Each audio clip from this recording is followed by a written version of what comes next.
Hi there, I'm Sherry from Fluidity Coaching. I am a neurotransformational life coach, and what that means is I use my knowledge of neuroscience while coaching my clients to help them make the transformation in their life that they would like to make. And today I have a question for you, and that is, what would your life be like if you were able to have more neural fluidity? If you were able to be more fluid within your brain? And you probably wonder what the term neurofluidity means. The first time I posted it on social media, there was no hashtag for neurofluidity, so I think I might have created it.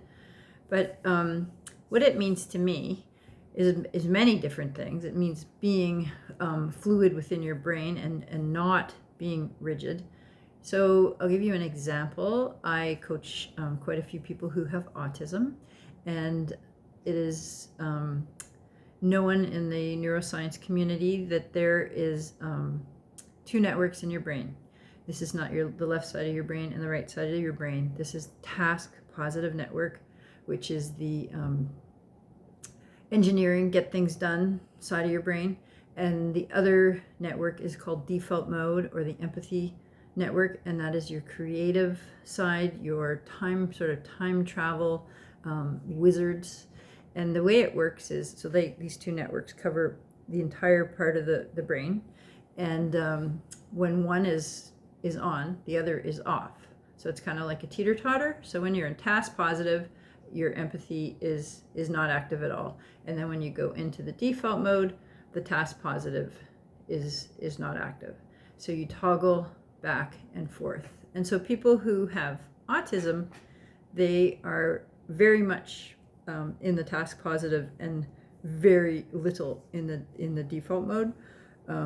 I've read that it's considered to be disabled, but I do know that with practice you can start activating that empathetic network.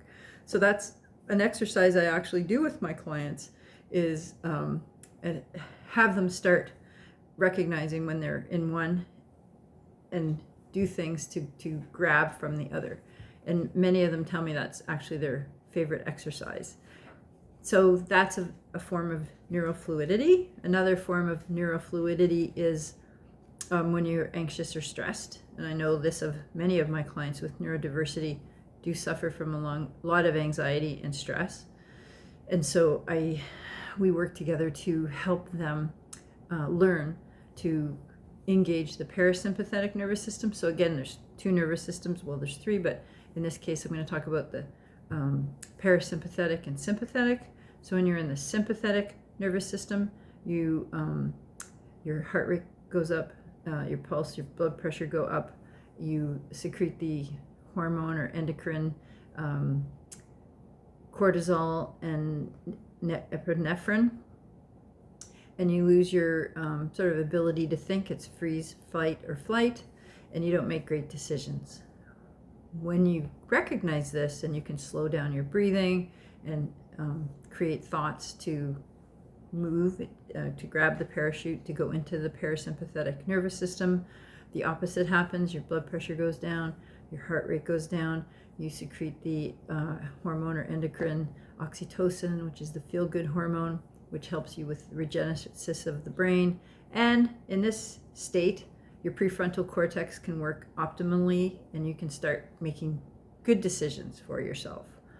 So these are just two examples of things I do with my clients to enhance their neural fluidity.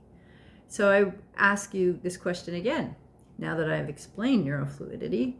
If you could have more neural fluidity in your life, what could become possible? If this resonates with you at all and you have an interest in having a conversation with me, please reach out. I'd love to have a chat. Thank you.